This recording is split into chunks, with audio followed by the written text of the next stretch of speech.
नमस्कार, मैं हूं अतुल चौरसिया। आज हमारे साथ जेएनयू छात्र संघ के पूर्व अध्यक्ष कन्हैया कुमार हैं। एक साल पहले कन्हैया कुमार ने पूरे देश की मीडिया को, सरकार को, तमाम लोगों को लगभग चमत्कृत कर दिया था। एक टकराव की मुद्रा में आ गया था पूरी सरकार और एक विश्वविद्यालय के साथ, जेएनयू के साथ। उस दौरान कुछ घटनाएं विश्वविद्यालय में ऐसी घटी जिसको लेकर इनके ऊपर देशद्रोह के आरोप लगे। वो चार्जेस अभी भी चल रहे हैं। एक साल बाद बहुत कुछ चीज़ें बदली हैं, ज़्यादातर चीज़ें देश में जस की तस है। तो एक बहुत प्रॉमिसिंग फेस के तौर पे जो कन्हैया उस समय उभरे थे, वो एक साल बाद इन चीज़ों को कैसे देख रहे हैं, इन्हीं सब बातों पर आज हम उनसे बात करेंगे। कन्हैया, एक साल हो गए हैं इस घटना को। अब जब आप एक आफ्टर थॉट होता है किसी घटना को लेके, जब आप शांति से बैठ के सोचते हैं, तब उस घटना के बारे में सोचकर क्या लगता है कि जो 9 तारीख को घटना हुई और उसके बाद जिस तरह से चीज़ें आगे बढ़ी, वो किसी और भी रूप में आगे बढ़ सकती थी? सबसे पहले तो आपको बहुत बहुत शुक्रिया, और आपके चैनल के माध्यम से, आपके वेब पेज के माध्यम से जो लोग आपसे जुड़े हैं उनको मैं नमस्कार करना चाहता हूं। और आपको इस बात के लिए शुक्रिया खास करके देना चाहता हूं कि एक साल के बाद भी आप पूछ रहे हैं कि इस एक साल के दौरान हुआ क्या। एक बहुत सीधा सा सवाल है कि मान लीजिए किसी भी यूनिवर्सिटी कैंपस में या देश के किसी हिस्से में कुछ ऐसा होता है जो देश की एकता और अखंडता के खिलाफ हो, कानून के खिलाफ हो और संवैधानिक मूल्यों के खिलाफ हो। उसका तरीका ये है कि कानून उसके ऊपर अपनी कार्रवाई करे, संवैधानिक मूल्यों के हिसाब से जो प्रक्रिया है उस प्रक्रिया को पूरा करके उस मामले का निपटारा किया जाए। जो दोषी हैं उनको सजा दिया जाए और निर्दोष को जो है बाइज्जत बरी करके, और अगर सरकार से कहीं अगर गलती हुई है तो सरकार जो है बाकायदा एक जिम्मेदार सरकार का उदाहरण प्रस्तुत करते हुए देश से माफ़ी मांगे। ये स्थिति है। ये एक आइडियल बात है, लेकिन एक्चुअली होता क्या है? होता ये है कि आरोप लगता है कि यूनिवर्सिटी के ऊपर कि एक यूनिवर्सिटी देशद्रोही है। लेकिन एक साल में अगर आप देखेंगे तो हुआ क्या है? आपने कुछ स्टूडेंट को जो पढ़ने लिखने वाले हैं, अपना पढ़ाई करके, नौकरी करके अपना परिवार देखना चाहते हैं, अपने समाज के लिए कुछ करना चाहते हैं, देश के लिए कुछ बेहतर का काम करना चाहते हैं, लेकिन आप अचानक से उनको उठा करके देशद्रोही बना देते हैं और उसकी पूरी ज़िंदगी बदल जाती है। जीवन असामान्य हो जाता है, नौकरी मिलना मुश्किल हो जाता है। नौकरी की तो बात छोड़ दीजिए, मैं पीएचडी कर रहा हूँ, मेरा पासपोर्ट नहीं बन पा रहा है और मुझे फील्ड वर्क के लिए साउथ अफ्रीका जाना था। तो एक सामान्य इंसान के जीवन को, जो पहले से ही अपने जीवन के बहुत सारी चीज़ों को लेकर के स्ट्रगल कर रहा है, उसको असामान्य कर दिया जाता है। और जो मुद्दा था देशद्रोह का, उस मुद्दे पे सरकार के द्वारा कुछ नहीं होती है। उसी मुद्दे पर हम आते हैं कि नहीं, थोड़ा सा उसको, क्योंकि हमारे यहाँ लोगों की याददाश्त बहुत छोटी है, लोग चीज़ों को भूल जाते हैं। तो एक साल बाद जब हम यहाँ बैठे हैं तो फिर से एक बार मैं अगर बहुत कम शब्दों में जानना चाहूँ और लोगों को बताना चाहूँ कि जो आप ये कहा गया कि जो 9 तारीख की घटना हुई उसमें कन्हैया इन्वॉल्व थे और उनके जानकारी में ये सारा कुछ हुआ था, उसकी क्या सच्चाई थी? सबसे पहली बात कि अगर देश के खिलाफ कहीं कुछ बोला गया या किया गया तो कानून के हिसाब से जो कार्रवाई होनी चाहिए वो होनी चाहिए। ठीक बात। पहला स्टेप पुलिस करती है कि एफआईआर दर्ज करती है, कुछ लोगों को गिरफ्तार किया जाता है। पुलिस दावा करती है कि इसमें पूरा का पूरा एक समूह है। तो पहला सवाल है कि बाकी लोगों की गिरफ्तारी क्यों नहीं हुई? दूसरा, देशद्रोह जैसे संगीन आरोप यदि लगे हैं तो जिन लोगों के ऊपर आरोप लगे हैं उनको परमानेंट बेल कैसे मिलता है? दूसरा। तीसरा, कि अगर वो लोग बेल पे बाहर हैं तो ये सरकार की और पुलिस की जिम्मेवारी है कि इमीडिएटली जो है चार्जशीट फाइल करके उस कार्रवाई को आगे बढ़ाए और देश की जनता के सामने जो इतना बड़ा एक माहौल बनाया गया कि देश में बहुत गलत हो रहा है और सरकार बहुत गंभीर है, तो सरकार अपनी गंभीरता दिखा करके चार्जशीट फाइल करके उस कार्रवाई को आगे बढ़ाए। देखिए ये कितना मजाक है, कितनी बड़ी जो है ये एक साजिश की तरह जो है हम लोग इसको देख पाते हैं कि एक साल होने को है, अभी तक पुलिस ने चार्जशीट फाइल नहीं किया है। देशद्रोह वाले मामले में कोई चार्जशीट फाइल नहीं हुआ है। इसके अलावे जो इस तरह के एलिमेंट हैं जो नहीं चाहते हैं कि इस देश के अंदर संविधान और लोकतंत्र की बात हो, वो एलिमेंट अलग अलग जगह पे अलग अलग मामलों में मॉर्फ वीडियोज के आधार पे लगभग 15 न्यायालयों में मेरे खिलाफ केस कर चुके हैं। ठीक है, तो ये कुल मिला करके ये मतलब हम लोग समझ पाते हैं कि देश में अगर कोई इंसान पढ़ रहा है, समझ रहा है, अपने जीवन में बेहतर करके समाज के लिए कुछ बेहतर करना चाहता है, तो उसको किसी भी तरीके से रोकना है। आपने एक छोटा सा इशारा किया कि एक साजिश के तहत ये सारी चीज़ें इस तरह से फैलाई गई, जबकि असलियत कुछ और थी। तो वो जो साजिश के तहत जो बाद में चीज़ें हुई कि एक कार्यक्रम हुआ और उसके बाद एक मीडिया हाउस ने उसको जिस तरह से प्रचारित किया, फिर जिस तरह से वो मामले को लोग पुलिस में ले गए, जिस तरह से, तो ये जो साजिश के तहत हुआ, इसमें किस तरह के लोग, क्या इसमें सरकार से जुड़े लोग भी इन्वॉल्व थे, वो लोग, या फिर केवल एक मीडिया हाउस के कहने पर, मतलब पुलिस प्रशासन कई बार तो केवल इनपुट्स के आधार पर काम करता है?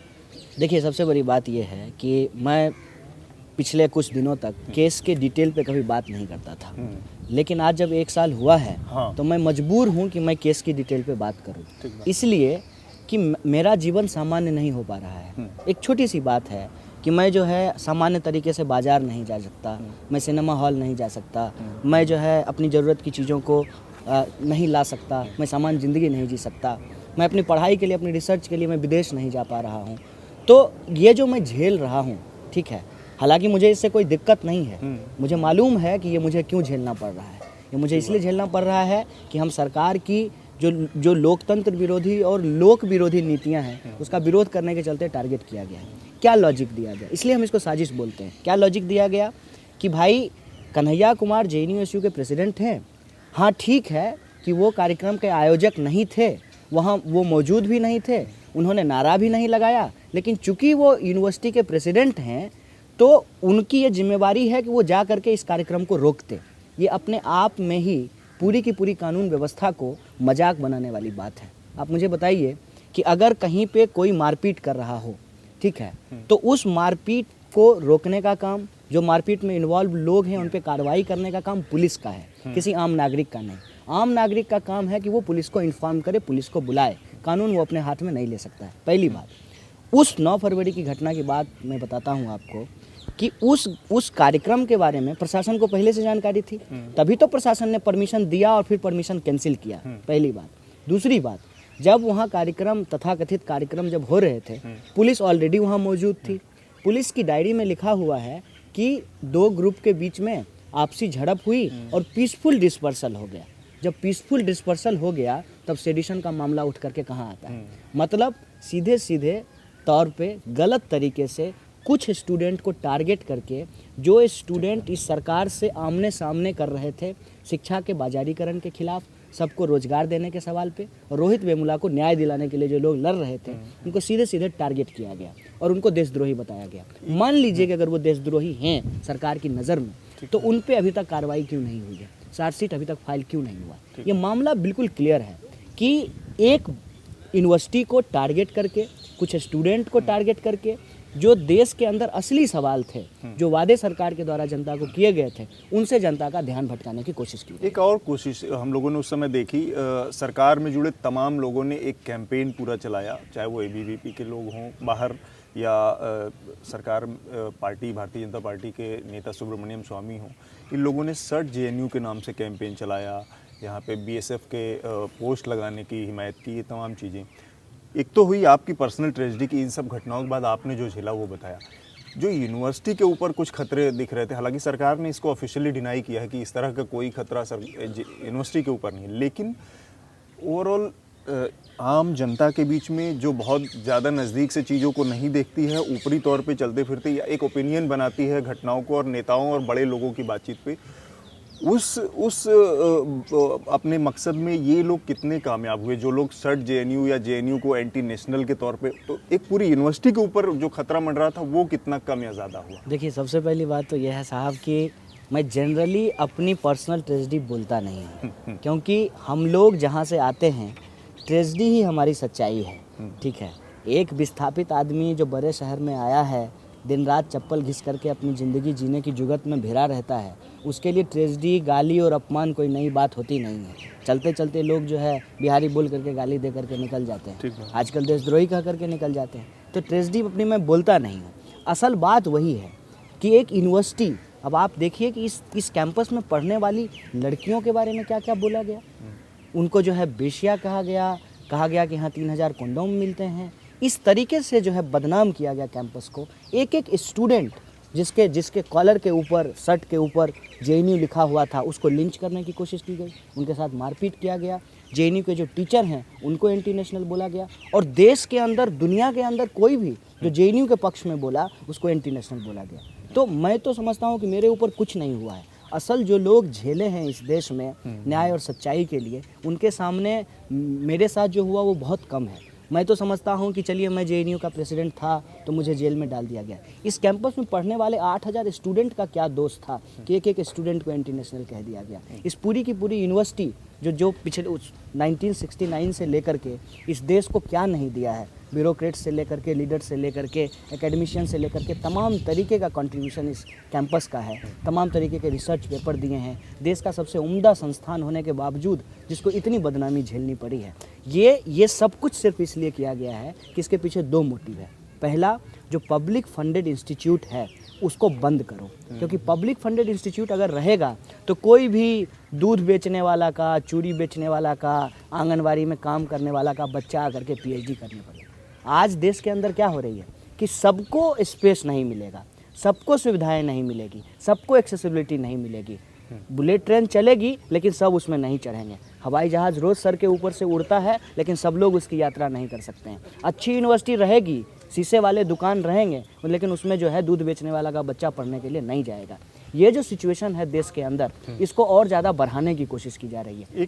गिने चुने संस्थान है, आप बताइए, उसको जानबूझ करके डिफेम किया गया, क्योंकि यहाँ जब आते हैं सब अल्टर्न लोग पढ़ने के लिए, गरीब, दलित, पिछड़े, आदिवासी, अल्पसंख्यक और पिछड़े क्षेत्रों से जो लोग आते हैं, वहाँ आकर के जब वो पढ़ते लिखते हैं तो अपने हक की मांग करना शुरू करते हैं। तो सरकार चाहती है कि ऐसे इंस्टीट्यूशन को बदनाम किया जाए। एक तो शिक्षा का प्राइवेटाइजेशन बहुत आसानी से किया जा सकता है, और दूसरा एक फालतू का डिबेट खड़ा करके एक यूनिवर्सिटी को विलेन बना करके आप अपनी जो कारगुजारियां हैं, अपनी जो आपकी नाकामियां हैं, उससे बच जाना चाहते हैं। क्योंकि आप एक स्टूडेंट लीडर हैं, तो पिछले 2 सालों में हमने स्टूडेंट पॉलिटिक्स से जुड़ी और कैंपसेस से जुड़ी कई घटनाएं देखी। एफटीआई पुणे का मामला हो, जेएनयू के साथ जो प्रकरण हुआ, रोहित वेमुला के मामले में हैदराबाद सेंट्रल यूनिवर्सिटी का मामला हुआ, अलीगढ़ यूनिवर्सिटी को भी लेके एक पूरा कैंपेन। अभी जेएनयू से नजीब गायब है। ये सारा, ये क्या लग रहा है कि जो इस सरकार की जो नीति है या जो इसकी सोच है इस तरह के इंस्टीट्यूशन को लेके, जो प्रीमियम इंस्टीट्यूट्स हैं देश के, उनको लेके किसी तरह की दुर्भावना से काम कर रही है सरकार, या किसी अल्टीरियर मोटिव के साथ काम कर रही है? देखिए, एक मेथोडोलॉजी है जिसको लेकर के सरकार लगातार काम कर रही है। मेथोडोलॉजी क्या है कि जब से इंडस्ट्रियलाइजेशन का दौर ख़त्म हुआ है मतलब कि बड़ी इंडस्ट्रीज जो थी उनका जब डिसइंटीग्रेशन हुआ है, छोटे छोटे जगह पे जब उत्पादन शुरू हुए हैं, तो कहीं से भी एक संगठित विरोध की संभावना सरकार को दिखती नहीं है। किसान पहले से असंगठित होते हैं, मजदूर यूनियन ख़त्म हो चुके हैं या लगभग ख़त्म होने की कगार पे हैं, मजदूर कानूनों में संशोधन करके यूनियन बनाने और हड़ताल बनाने के अधिकार को ख़त्म कर दिया गया है। तो एक संगठित विरोध होने की संभावना यदि कहीं पर है तो यूनिवर्सिटी कैंपस है। इसीलिए जानबूझ करके प्लान तरीके से यूनिवर्सिटी कैंपस को टारगेट किया जा रहा है। सिर्फ जेएनयू को टारगेट नहीं किया गया है। जेएनयू में ऐसा नहीं है कि सिर्फ मुझे टारगेट किया गया है। देखिए कि हमारे बाद नजीब गायब है, जिस पे उस पर भी कोई कार्रवाई नहीं है। उसके बाद 9 लड़कों को सस्पेंड कर दिया गया। यहीं बगल में आईआईएमसी है, वहाँ एक लड़के को फेसबुक पोस्ट लिखने के चलते निलंबित कर दिया गया। हैदराबाद सेंट्रल यूनिवर्सिटी में यही हुआ, इफ्लू में यही हुआ, इलाहाबाद के अंदर यही हुआ, अलीगढ़ के अंदर यही चल रहा है, दून यूनिवर्सिटी के अंदर यही हुआ। बीएचयू के अंदर 24 घंटे लाइब्रेरी की मांग करने के चलते लोगों को निलंबित कर दिया गया, उनके ऊपर केस कर दिया गया यूनिवर्सिटी एडमिशन के द्वारा। तो ये जो पूरा का पूरा टारगेट है, जहाँ यूनिवर्सिटी को एक वार जोन में तब्दील किया जा रहा है, वो इसलिए किया जा रहा है कि यूनिवर्सिटीज़ के अंदर एक पोटेंशियल है कि समाज और देश के अंदर कुछ अगर गलत होगा तो विद्यार्थी सड़क पे उतर सकते हैं। और विद्यार्थी जब सड़क पे उतरते हैं तो विद्यार्थी आंदोलन की खासियत होती है कि वो एक जन आंदोलन का रूप ले लेता है। क्योंकि जब आप किसी स्टूडेंट को पीटेंगे तो उसके घर वाले भी प्रभावित होंगे, उसके गांव वाले भी प्रभावित होंगे, उसका पूरा का पूरा समाज प्रभावित होगा। तो इस पोटेंशियल को देखते हुए सरकार की जो नीतियां हैं, उन नीतियों के चलते जो जनता में असंतोष पैदा हो रहा है, उस असंतोष को चैनलाइज करके यूनिवर्सिटी किसी बदलाव को लीड ना कर ले, किसी परिवर्तन की लड़ाई को ना आगे बढ़ा दे, इसीलिए यूनिवर्सिटी को टारगेट किया जा रहा है। और इसमें एक पॉलिसी लेवल पे भी एक चीज़ जो लगातार चल रही है वो ये है कि एक आइडियोलॉजिकल इम्पोजिशन, एक खास तरह की विचारधारा को यूनिवर्सिटी के ऊपर थोपना, और लोग जो फ्रीली सोचना चाहते हैं, आलोचनात्मक तरीके से अपना नज़रिया विकसित करना चाहते हैं, वो रैशनल होना चाहते हैं, तो उनके ऊपर जो है एक खास विचारधारा थोपना चाहते हैं, जिसको हम लोग सेफ्रोनाइजेशन बोलते हैं। और आजकल जो एक ट्रेंड चला है कि सबको सुविधा नहीं मिलेगी, मतलब एक जो है कॉन्सेप्ट आजकल बहुत पॉपुलर हुआ है कि socialisation of loss and privatisation of profit. मतलब प्रॉफिट होगा तो कंपनी के मालिक को और घाटा होगा तो देश की सरकार को, उसको बेल आउट पैकेज देगी। तो उस प्रोसेस में क्या किया जा रहा है कि सबको पढ़ाने की ज़रूरत नहीं है। अगर सब लोग पढ़ लिख लेंगे तो पढ़ने लिखने के बाद वो फिर एम्प्लॉयमेंट मांगना शुरू कर देंगे, और एम्प्लॉयमेंट तो दिया नहीं जा सकता है। इसीलिए इस दो लेवल पे इसको काम किया जा रहा है। एक इसमें फ्यूचर पर्सपेक्टिव है कि स्टूडेंट मूवमेंट जो है वो कहीं भी खड़ा ना हो पाए और बाहर कोई आंदोलन होने की संभावना दिखती नहीं है। एक फ्यूचर पर्सपेक्टिव है, और एक करंट पर्सपेक्टिव है जिसमें पॉलिसी लेवल पे वो एजुकेशन इंस्टीट्यूशन को प्राइवेटाइज करना चाहते हैं और सेफ्रोनाइज करना चाहते हैं। एक आपके व्यक्तिगत उस पे आता हूँ मैं। एक साल भर के दौरान बहुत सी और भी चीज़ें बदली हैं। अब एक चीज़ ये देखने में आ रहा है कि आप तमाम सभा सेमिनारों में हिस्सा ले रहे हैं, वहाँ पे अपनी बातें कह रहे हैं, भाषण दे रहे हैं, आपने किताब लिखी है, तो एक सेलिब्रिटी स्टेटस जैसा भी आपको मतलब महसूस होता होगा। इस चीज़ से कैसे निपट रहे हैं? क्योंकि ये एक छात्र के जीवन में इस तरह के इतने बड़े उतार चढ़ाव बहुत कम आते हैं। और वो भी आपने जो शुरुआत में बात की कि मैं एक छोटे से गांव से आया हुआ आदमी था यहाँ पे, तो इन चीज़ों को हैंडल करना कितना मुश्किल या कितना आसान है? देखिए, सबसे बड़ी बात ये होती है ना कि आजकल ये कहा जा रहा है कि पोस्ट ट्रुथ का ज़माना है, लेकिन हम लोग ऐसे लोग हैं ना जो सच को एक मिनट के लिए भी नज़रअंदाज करके नहीं चल सकते। लोग क्या सोचते हैं, अगर हम इस बारे में सोचते रहेंगे तो शायद हम अपनी ज़िंदगी ही नहीं जी पाएंगे। क्योंकि जब हम निकलते हैं सड़कों पे, ठीक है, तो लोग पहले से ही एक पूर्वाग्रह बना करके रखे हुए हैं। अरे बिहारी है, ठीक है, हिंदी स्पीकिंग है, बोलने नहीं आता है, ठीक है, अरे ये लोग जो है बहुत लंट होते हैं। एक प्रेजुडिस है। दूसरा क्या है कि इस देश में सबसे बड़ा अपराध है गरीब होना। अगर आप गरीब हैं तो इससे बड़ा कोई अपराध नहीं है। बाकी आप मतलब कुछ ना भी करें तो दोष आप ही के ऊपर डाला जाएगा, ठीक है। हमने कहा एक सभा में कि सपोज कीजिए कि मैं जो है किसी पूंजीपति का बेटा होता, तो क्या मोदी जी और मोदी जी के पुलिस की हिम्मत होती कि मुझे पकड़ करके जेल में डाल देते? 9,000 करोड़ रुपया लेकर के माल्या भाग गया, ये लोग कुछ कर पाए? तो ये जो एक दंश है हम लोग आजीवन झेलते रहते हैं, और हमारा यही सच है। तो इस पोस्ट ट्रुथ के ज़माने में जहाँ एक प्रोपेगेंडा खड़ा किया जाता है, ये हो गया है, वो हो गया है, मैं एक मिनट के लिए भी अपनी सच्चाई की ज़मीन नहीं छोड़ता हूँ। इसीलिए आप देखिए कि जब मैं प्रेसिडेंट था तो जो स्टूडेंट कम्युनिटी ने हम पे ऊपर विश्वास मेरे ऊपर दिखाया, मैं उसको डिलीवर करने की कोशिश कर रहा था, जिम्मेवारी निभा रहा था। प्रेसिडेंटशिप ख़त्म करने के बाद मैं जो है चुपचाप अपनी पीएचडी लिख रहा हूँ, और जब पीएचडी मैं लिख लूँगा तो मैं एक आम विद्यार्थी की तरह नौकरी की तलाश करूँगा। हाँ, लड़ाई हमारी ज़रूरत है और हम लड़ते रहेंगे समाज की बेहतरी के लिए। मैंने आपकी किताब इस दौरान पढ़ी, हाँ। जो आपने किताब लिखी थी, उस किताब में की जो प्रस्तावना आपने लिखी है वो छोटी सी है कि एक साधारण छात्र की राजनीतिक यात्रा, एक साधारण से गांव से जो आता है, लेकिन वो उसका देश उतना साधारण नहीं है। तो ये जो ट्विस्ट है आखिर में कि हर चीज़ साधारण है पर ये देश साधारण नहीं, ये इसका आशय क्या था लिखने का? देखिए, मैं ये कहने की कोशिश कर रहा था कि तमाम तरीके के असंतोष के बावजूद मैं समझता हूँ कि हमारा देश एक बेहतरीन देश है कई मामलों में, और उस बेहतरी को अगर हम लोगों को बचाना है तो अपनी जो व्यक्तिगत कुंठा कह लीजिए या फिर आप असंतोष कह लीजिए, उससे बाहर निकल करके सोसाइटी के लिए कुछ कंस्ट्रक्टिव सोचना पड़ेगा।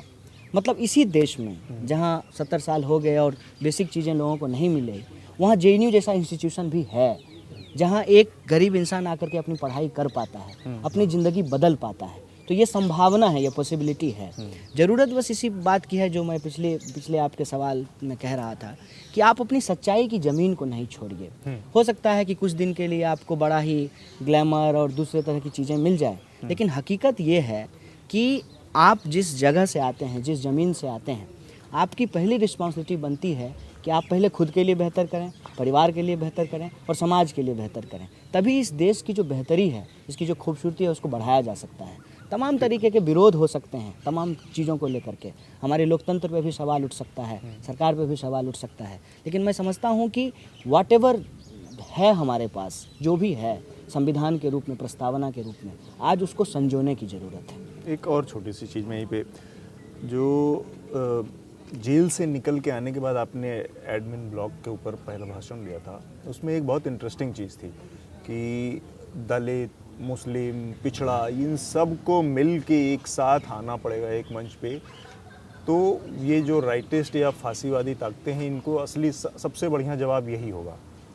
लेकिन इस पूरे एक साल में फिर हमने देखा कि उस तरह की कोई चीज़ पॉलिटिकली कोई एक्टिविटी, पॉलिटिकल एक्टिविटी उस फॉर्म में देखने को नहीं मिली। आपकी जो अपनी पार्टी है वो भी इलेक्टोरल पॉलिटिक्स में है, सीपीआई, और आप चूँकि आपने शुरुआत में कैंपेन करने की भी बात थी कि आप करेंगे, लेकिन 5 राज्यों के विधानसभा चुनाव चल रहे हैं, लेकिन किसी तरह की पॉलिटिकल एक्टिविटी ना तो आपकी ना आपकी पार्टी की दिख रही है। तो ये इस दौरान एक साल में आपकी अपनी पॉलिटिक्स को लेकर कोई डिलेमा की स्थिति है क्या अभी? नहीं, मेरे मन में कोई डिलेमा की स्थिति नहीं है। एक्चुअली मैं जो बोलता हूँ वो कोई मेरी व्यक्तिगत विचारधारा नहीं है, वो एक ऐतिहासिक तथ्य है, वो एक ऐतिहासिक अनुभव है कि जब भी समाज में एक ऑथोरिटेरियन, एक तानाशाही व्यवस्था कायम होती है तो उसको हराने का एकमात्र तरीका होता है कि लोग यूनाइट हों। मैं इसको एक उदाहरण से मैं समझाने की कोशिश करता हूँ, पता नहीं कितना समझा पाऊँ। मान लीजिए कि गांव में एक भेड़िया घुस गया है और हमारी पड़ोस से बड़ी लड़ाई है, होती पानी गिरने को लेकर के लड़ाई होती है। तो जब भेड़िया घुस जाता है तो ऑटोमेटिक जो है कि यूनिटी बनने की पॉसिबिलिटी तैयार हो जाती है और पूरा गांव मिल करके जो है उस भेड़िया को खदेड़ करके बाहर करता है, फिर अपना पानी गिरने की लड़ाई चलते रहती है। तो उसी तरीके का कोई सिचुएशन जो है ना इस देश और इस दुनिया में बन चुका है कि ऐसे लोग पावर में आ रहे हैं जो बेसिकली सिनिकल हैं, जिनको कानून से कोई मतलब नहीं है, पावर से कोई मतलब नहीं है, उनका जो मन होगा वो कर देंगे, ठीक है। वो रूल्स और नॉर्म्स में बिलीव नहीं करते हैं, वो कलेक्टिव आइडिया में बिलीव नहीं करते हैं। इंडिविजुअलिज्म उनके लिए जो है एकदम टॉप की चीज़ है। उनको जो मन में आएगा वे मन मतंगी ढंग से कुछ भी कर देंगे। मन करेगा डिमोनेटाइजेशन कर देंगे, मन करेगा कुछ कर देंगे। मतलब ये देखने की कोशिश नहीं करेंगे कि समाज में इसका क्या असर पड़ने वाला है। तो ऐसे सिचुएशन में सब लोगों को जुड़ने की ज़रूरत है। जहाँ तक इसको लेकर के राजनीतिक एक्टिविटी का सवाल है, मैं बिल्कुल क्लियर हूँ कि एक यूनाइटेड फ्रंट की ज़रूरत है और यूनाइटेड फ्रंट जो है वो मिनिमम अंडरस्टैंडिंग पे मैक्सिमम यूनिटी बनाने की जो मेथड है उसी पे डेवलप किया जा सकता है। जहाँ तक पार्टी का सवाल है, मैं किसी भी राजनीतिक दल का सदस्य नहीं हूँ, मैं एक स्टूडेंट विंग का मेंबर हूँ और मैं किसी भी मेनस्ट्रीम पॉलिटिकल पार्टी का सदस्य नहीं हूँ। और मैं अपने लेवल पे ये कर रहा हूँ कि देश के अंदर कहीं भी कोई आंदोलन हो रहा है, मैं उसमें जा कर के शामिल हो रहा हूँ और उससे क्या हो रहा है कि हमारे आंदोलनकारियों के एक ऑर्गेनिक संबंध जो हैं वो विकसित हो रहे हैं। मान लीजिए कि मैं जब प्रेसिडेंट था तो मैं बार बार हैदराबाद जाता था जस्टिस फॉर रोहित वेमुला का जो आंदोलन चल रहा था उसमें शामिल होने के लिए। मैं 2 बार गया था वहाँ पे। उसके बाद मैं जेल चला गया, जेल से आने के बाद फिर मैं वहाँ पे गया। तो वहाँ के जो साथी संघर्ष कर रहे हैं, जेएनयू के जो साथी संघर्ष कर रहे हैं, उनके बीच में एक ऑर्गेनिक संबंध बना है। दूसरे यूनिवर्सिटी कैंपसेस के अंदर जो मूवमेंट हो रहे हैं उनके साथ एक ऑर्गेनिक संबंध एस्टेब्लिश हुआ है। ऊना में जो आंदोलन हुआ, हम लोग ऊना जा कर के उस आंदोलन में शरीक हुए। तो फिर हम और जिग्नेश जो है वो सफाई कर्मचारियों का एक बड़ा आंदोलन जब मुंबई में चल रहा था तो उसमें जा कर के शामिल हुए। तो कुल मिलाकर के ये हो रहा है कि आंदोलन में एक एकता बनती हुई नज़र आ रही है, लेकिन उसका एक प्लेटफॉर्म के रूप में कल्मिनेशन अभी नहीं हो पाया। लेकिन मैं समझता हूँ कि ये लड़ाई जो है वो लंबी है, क्योंकि अभी तो मान लीजिए सिर्फ इसी सरकार के जो हैं 2.5 साल और बचे हुए हैं। पता नहीं आगे भी क्या होगा। अगर देश में एक पॉलिटिकल अल्टरनेटिव की कमी रहती है तो ये गुना गणित करके फिर से जीतने में कामयाब हो सकते हैं। अगर हम इनको रोकना चाहते हैं तो इस आंदोलन की एकता को एक पॉलिटिकल अल्टरनेटिव के रूप में कल्मिनेट करना। एक और चीज़ आप लोग लेके एक कन्फ्यूज़न है लोगों को कि इस दौरान बहुत सारी और भी चीज़ें हुई। मसलन छत्तीसगढ़ में लगातार महिला एक्टिविस्ट जो हैं उनके साथ सरकार का रवैया बहुत, हाँ, बेला भाटिया, नंदिनी सुंदर, तमाम लोगों के साथ बहुत दुश्मनी भरा रवैया रहा। बाहर जाना, धमकी देना, निकालना, ये वो, नोटबंदी हुई, ये वो। पर इन सब मुद्दों पर कन्हैया की राय और बात लोगों को सुनने को नहीं मिली। शायद इसकी क्या वजह हो सकती है? क्या मतलब अपनी जो स्टूडेंट लाइफ है वो प्रभावित हो रही है एक्सेस पॉलिटिक्स से? नहीं, देखिए बात यह है कि पॉलिटिकल इंसान जो होता है वो कभी भी चीज़ों को अलग करके नहीं चल सकता है। मतलब जब आप पढ़ाई कर रहे हैं वो भी पॉलिटिक्स है और जब आप धरना दे रहे हैं वो भी पॉलिटिक्स है। वो बिल्कुल अलग नहीं है एक दूसरे से। लेकिन आपके पास जो है कोई चैनल नहीं है। चैनल कहने का मतलब ये होता है कि जैसे आज आप आए हैं किसी खास मौके पे इंटरव्यू लेने के लिए, तो मैं आपसे बातचीत कर रहा हूँ। लेकिन ये ज़रूरी नहीं है कि जब बेला भाटिया, नंदिनी सुंदर और अर्चना प्रसाद के ऊपर जब अटैक हुआ या फिर विनीत तिवारी के ऊपर जब अटैक हुआ या दूसरे जो एक्टिविस्ट उनके ऊपर अटैक हो, तो ज़रूरी नहीं है कि हमारी बात जो है वो मीडिया के द्वारा लोगों तक पहुंच पाए। लेकिन हम अपने मंच से उन सवालों को लगातार उठाते रहते हैं। और मैं बार बार कह रहा हूं कि ये आंदोलन की एकता हमारे चाहने से नहीं बनी है, ये सरकार की एक्टिविटी की वजह से बनी है। अब कल्लूरी शाह वहाँ पे क्या करते हैं, कोई इंसान वहाँ पहुँचता है बस्तर और उन इलाकों में, तो वो सीधे कहता है कि ये जेएनयू से आया है, ठीक है। अब ये एक जो है, एक उन्होंने जो है एक मतलब समझ लीजिए कि एक पॉपुलर जुमला बना रखा है कि कोई भी वहाँ पत्रकार या कोई भी एकेडमिशियन पहुँचे, कोई भी ह्यूमन राइट एक्टिविस्ट पहुँचे, तो उसको इमीडिएटली जेएनयू से आया है बोल देते हैं, ठीक है। तो अपने आप जो है वो संबंध स्थापित कर रहे हैं कि वो देश के आंदोलनकारियों एकजुट हो जाओ। मैं बार बार इसको कई बार सोचता हूँ और अब मेरे चेहरे पे मुस्कुराहट भी आती है कि अंग्रेज जो है अपने रिप्रेशन से क्रांतिकारी पैदा करते थे। अंग्रेज के चमचे सरकार बना करके अपने रिप्रेशन से आंदोलनकारी पैदा कर रहे हैं। अब आप देखिए कि ये जो पूरा का पूरा उभार रहा, वो उभार सरकार की परस्त मीडिया जो है, जो उनकी टिकट पे राज्यसभा पहुँचे हैं, उन्होंने ये पूरा का पूरा बबेला खड़ा किया। लेकिन जब ये लोगों तक पहुँची तो काउंटर डिस्कोर्स अपने आप खड़ा हो गया। जितना वो डेंट करने की कोशिश किए, उतना ही जेएनयू की छवि एक आंदोलनकारी इंस्टीट्यूशन के रूप में बन गई। और आज आप देखिए कि यहाँ कोई एक कन्हैया या दो कन्हैया या सहला या उमर या रामा इसकी ज़रूरत नहीं है। यहाँ हर एक स्टूडेंट अपने आप में आंदोलनकारी है और बाहर वो जा रहा है, लोगों को संगठित कर रहा है और अलग अलग फोरम बना करके लोग उस आंदोलन को आगे बढ़ा रहे हैं। तो मैं समझता हूँ कि कोई राजनीतिक डायलेमा नहीं है। हम लोग जो आंदोलन करते हैं, ठीक है, उसमें ये सोच करके नहीं करते हैं कि इससे क्या राजनीतिक लाभ होने वाला है। हम समझते हैं कि we are bound to do activism और पॉलिटिक्स, मतलब चॉइस नहीं है, हमको करना पड़ रहा है अपने अधिकारों को लेकर। दो आखिरी सवाल बस छोटे छोटे आपकी किताब से जुड़ा। एक तो आपसे बातचीत में भी अक्सर ये बातें सुनने को मिलती हैं कि जो हम जिस बैकग्राउंड से आप आए हैं, जो शैक्षिक पृष्ठभूमि रही है वो, और यहाँ पे जिस तरह की पढ़ाई लिखाई का वो है, लोग आगे बढ़ते हैं यहाँ पे, उसका अंतर बहुत बड़ा है। तो जो करंट हमारा एजुकेशन सिस्टम है उसको लेके आपके अंदर एक निराशा या एक उस तरह का भाव है, वो क्या कोई अल्टरनेट तरीका है होना चाहिए उस पढ़ाई लिखाई का, या कोई यूनिफाइड सिस्टम होना चाहिए? क्यों आपको लगता है कि वो सिस्टम आपको पीछे ले जाता है और जबकि यहाँ पे दूसरे सिस्टम से लोग आगे बढ़ते हैं?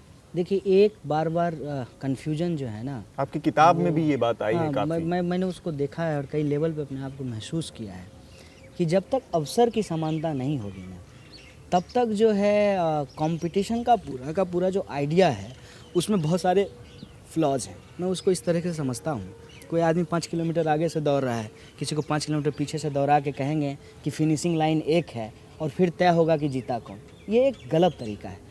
एक्चुअली इस देश के स्कूल सिस्टम में सुधार करने की ज़रूरत है। बार बार ये कहा जा रहा है, देश में जब लोगों के अधिकार समान हैं, ठीक है, तो उनको सुविधाएं समान क्यों नहीं दी जाती है, कम से कम बेसिक लेवल पे। बाकी जो लोग एफोर्ड कर सकते हैं उनके लिए आप चलाइए, आप जेट प्लेन चलाइए, आप पैरासूट उनको दे दीजिए और जो है आप बुलेट ट्रेन भी चलाइए, उसमें कोई दिक्कत नहीं है। लेकिन एक बेसिक लेवल पे तो एक यूनिफाइड सिस्टम तो डेवलप करना पड़ेगा ना। इसीलिए हम लोग एक स्लोगन देते थे, राष्ट्रपति हो या चपरासी की संतान, सबको शिक्षा एक समान, कि कम से कम स्कूल सिस्टम जो है उसको आप यूनिफाइड कीजिए, तभी जा करके जो है आप कंपटीशन का जो मॉडल है जिसमें आप कहते हैं कि हम लोगों को सेलेक्ट करते हैं, हमने बार बार लिखा है इस बात को, दरअसल आप सेलेक्ट नहीं करते हैं, आप रिजेक्ट करते हैं। अब ये रिजेक्शन का पूरा तरीका है। तो ऊपर आप जो है उसको फिर डाइवर्स कीजिए, अलग अलग एरिया में उसको डेवलप कीजिए, लेकिन बेसिक लेवल पे उसको यूनिफाइड करने की ज़रूरत है। आखिरी सवाल है, हालांकि ये बहुत व्यक्तिगत तौर पर सवाल है, तो उसका जवाब आप चाहें तो दें, चाहे तो ना दें। कई तरह के र्यूमर हमने सुने इस दौरान। जो आपने किताब लिखी उसके लिए किसी ने कहा कि कन्हैया कुमार को 50 लाख रुपए दिए जगरनॉट ने, किसी ने कहा 35 लाख रुपए दिए, किसी ने कहा 45 लाख रुपए दिए, और कन्हैया कुमार इतनी बड़ी, और उस किताब में कन्हैया कुमार बेसिकली अपना सेलिब्रिटी स्टेटस केवल बेच रहे थे, कोई उसमें पॉलिटिकल थॉट नहीं दिया उन्होंने, ये वो। क्या इस पर कोई रोशनी डालना चाहेंगे? एक्चुअली क्या डील थी आपकी? अगर चाहें तो दें, नहीं तो बिल्कुल मैं कोशिश करता हूँ कि जब मैं सवाल पूछता हूँ तो लोगों के सवाल का जवाब दूँ। अब कितना वो सहमत होते हैं और असहमत होते हैं उनका मसला है। पहली बात तो ये है कि मैं किताब बिल्कुल लिखने की स्थिति में नहीं था, मुझे किताब लिखना ही नहीं था। मैं सोचा था कि अपनी ज़िंदगी में कभी किताब लिखूंगा तो सबसे पहले अपना डिजर्टेशन पब्लिश कराऊंगा, अभी भी मेरे कमरे में रखा हुआ है, तो ऑलरेडी एक किताब रखा हुआ है जो पब्लिश नहीं हो पाएगा, ठीक है। दूसरा फिर हमारा थीसिस पब्लिश होगा। तो मेरे दिमाग में था ही नहीं कि इस तरह की चीज़ें हमारे जीवन में घटेगी और हमको इस तरीके का काम करना पड़ेगा। तमाम तरीके की बात आई, ठीक है, लेकिन उसमें सबसे जो मार्केबल बात थी दोस्तों के द्वारा कि कि देखो सोसाइटी में बहुत तरह के नैरेटिव्स हैं और तुम मानो ना मानो लेकिन प्रोपेगेंडा का असर लोगों के दिमाग पे होता है और एक प्रोपेगेंडा फैला दिया गया है कि तुम देशद्रोही हो, तो तुमको अपने हिस्से का सच बोलना चाहिए, ठीक है। अब अपने हिस्से का सच बोलना अगर आप चाहते हैं तो आपके पास प्लेटफॉर्म होना चाहिए। अब मान लीजिए कि मुझे इंटरव्यू देना है तो रातों रात तो हम तो कोई टीवी चैनल तो बना नहीं लेंगे। अब टीवी चैनल जो है वो सारा का सारा कॉरपोरेट लोगों का है, तो उसके पास जाकर के इंटरव्यू देना पड़ेगा, ठीक है। तो उन्होंने कहा कि तो ठीक है, अगर जो लोग आ रहे हैं उसके साथ आप किताब लिखिए, इसमें क्या दिक्कत है। हमने कहा ठीक है, लेकिन जब आप किताब लिखने के लिए जाते हैं तो वो एक बिजनेस है, एक धंधा है, उसके अपने नॉर्म्स हैं, रूल्स हैं, प्रोसीजर हैं। हालांकि मैं बराबर कोशिश किया कि मैं उससे बाहर रहूं और बहुत हद तक बाहर भी हूं। एक रॉयल्टी जो है लोगों ने दिया है, ठीक है, लेकिन मेरी कोशिश ये नहीं है कि उस रॉयल्टी को और बढ़ाया जाए, उसके और जो हैं सीरीज और वर्जन, मैं उस पर ध्यान नहीं दे रहा हूँ। मैं इस पे ज़रूर ध्यान दे रहा हूँ कि ज़्यादा से ज़्यादा लोगों तक इसको किस तरीके से पहुँचाया जाए। शुरू में हमने जो है प्रकाशक से बात की है, एक टाइम के बाद जब वो किताब फ्री हो जाएगी तो मैं चाहता हूँ कि उसका पूरा का पूरा हिस्सा जो है वो मैं फ्री इंटरनेट पे डाल दूँ ताकि लोग उसको पढ़ सकें। ये मेरा एम्बिशन है, मैं करना चाहता हूँ। रही बात पॉलिटिकल थॉट की, देखिए मैं कोई थ्योरिटिशियन हूँ नहीं, एक ऑर्डिनरी सा आदमी हूँ। जीवन के जो अनुभव हैं बायोग्राफी के रूप में नहीं, जो इम्पोर्टेंट मेमोयर हैं, इस रूप में मैंने बस लोगों से साझा किया है। इसलिए साझा किया है कि बहुत सारी बातें हैं कि जो है कांग्रेस में रहा है, कांग्रेस का पैसा है, फ्लाइट में घूमता है, ठीक है, ये तमाम तरीके के जो प्रोपेगेंडा फैलाया जाता है। तो हमको लगा कि भाई जिसके ऊपर आरोप है कम से कम उसका ये जिम्मेवारी तो उसकी बनती है कि अपने हिस्से का सच बोल दे। देशद्रोह किसी के ऊपर भी बहुत संगीन आरोप है। हम उम्मीद करते हैं कि देश की न्यायपालिका जल्द से जल्द इस मामले में न्याय करे, जो भी सच है वो जनता के सामने आए और कन्हैया कुमार को भी न्याय मिले अपने हिस्से का। हमसे बात करने के लिए बहुत बहुत धन्यवाद। शुक्रिया।